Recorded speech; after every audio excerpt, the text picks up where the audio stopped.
Bonjour à tout le monde. Dans cette vidéo, on va étudier le deuxième chapitre intitulé le système musculaire. Donc, on va commencer par l'organisation d'un muscle. Donc, il faut savoir que les muscles il existe trois types de muscles chez l'homme. Donc, les muscles cardiaques, c'est-à-dire le cœur, les muscles lisses et les muscles squelettiques. Dans ce cours-là, on va s'intéresser surtout sur les muscles squelettiques. Donc, les muscles squelettiques, ils sont formés par un grand nombre de fibres musculaires qui sont entourées par un tissu conjonctif et parcourus par des vaisseaux sanguins et des fibres nerveuses. Donc, concernant le rôle des fibres nerveuses, c'est de réaliser les mouvements volontaires et involontaires. Et concernant les vaisseaux sanguins, donc ils ont pour rôle de distribuer le dioxygène et du glucose pour les cellules musculaires. Donc chaque fibre musculaire est une cellule à plusieurs noyaux. Donc voici un schéma ou bien un document qui représente la cellule nerveuse. Donc les fibres nerveuses, ce sont des cellules nerveuses, ce sont des cellules géantes qui sont caractérisées par la présence de plusieurs noyaux avec des stries. Donc aussi, comme vous voyez, il y a les trois éléments de, de cellules, donc le noyau, les noyaux et la membrane cytoplasmique et le cytoplasme. Donc c'est quoi les fibres musculaires? Ce sont des unités structurelles et fonctionnelles du tissu musculaire. Donc, autrefois, je dis que la cellule musculaire, ce sont des fibres musculaires donc, qui sont formées par trois éléments, le noyau, la membrane cytoplasmique et le cytoplasme. Et il faut savoir aussi que la cellule musculaire, c'est une cellule qui est caractérisée par la présence de plusieurs noyaux et c'est une cellule géante. Donc, quelles sont les propriétés d'un muscle squelettique? Donc, le muscle squelettique, il est caractérisé par trois caractères ou bien trois propriétés principales. Premièrement, l'excitabilité, la contractilité et l'élasticité. Donc, c'est quoi l'excitabilité? C'est la réaction d'un muscle suite à une excitation. Donc, on sait que si on fait une excitation ou bien une stimulation à un muscle, il va réagir par une contraction ou bien un relâchement. Donc, cela veut dire que le muscle il est excitable. Deuxièmement, il y a l'autre caractère, c'est la contractilité, c'est-à-dire la réponse d'un muscle suite à une excitation. Tu sais que après la stimulation d'un muscle ou bien l'excitation, donc le muscle il va se contracter. Donc cela veut dire que le muscle il est caractérisé par la contractilité alcalosia. Et finalement, l'élasticité, c'est la propriété du tissu musculaire de reprendre sa longueur initiale après l'arrêt de la contraction. Donc l'élasticité, c'est la capacité du muscle de revenir à son taille initiale après de ne lever la masse qui va provoquer la,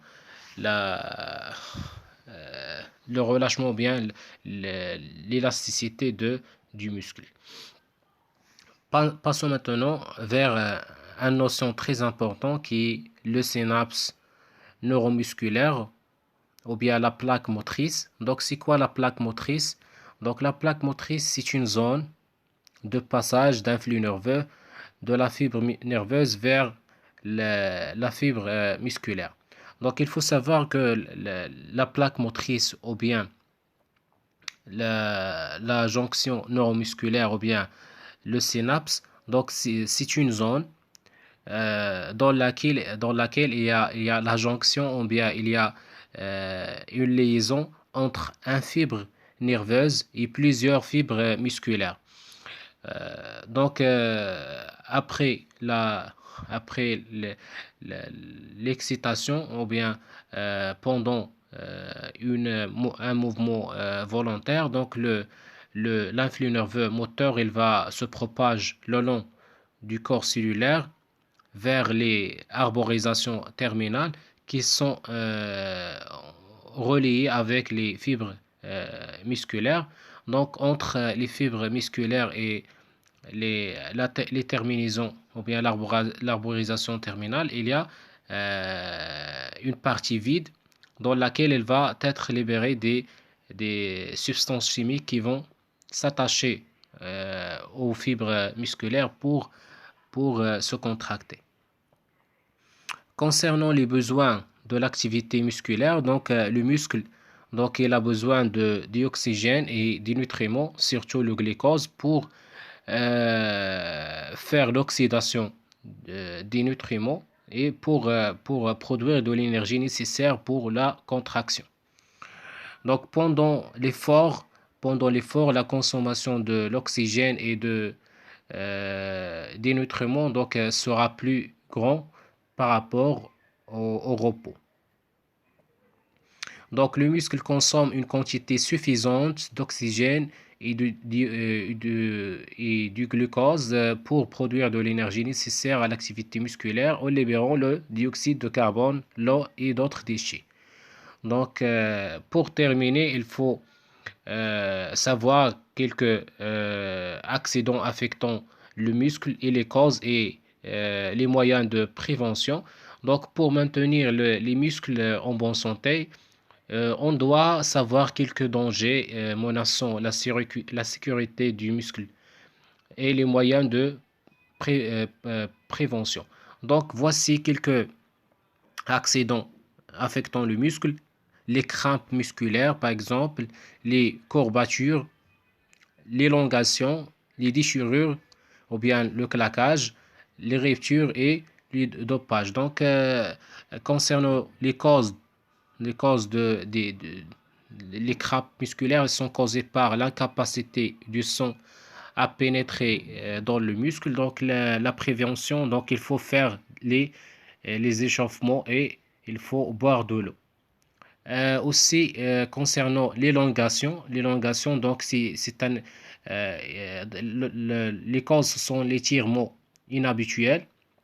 Donc, concernant les préventions, l'échauffement aussi et l'hydratation, c'est-à-dire boire de l'eau.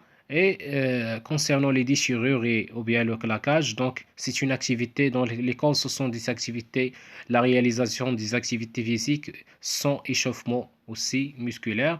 Donc, pour protéger notre système musculaire, donc il faut faire des échauffements et après ou bien avant de réaliser une activité ou bien un exercice musculaire. Donc, merci pour votre attention. Si vous avez des questions, quelque chose qui sont pas bien compris, donc tu peux faire un commentaire pour nous vous aider à, à comprendre le chapitre 2 donc, et à vous répondre à votre question sur ce chapitre ou bien sur les autres chapitres. Donc, merci pour votre attention.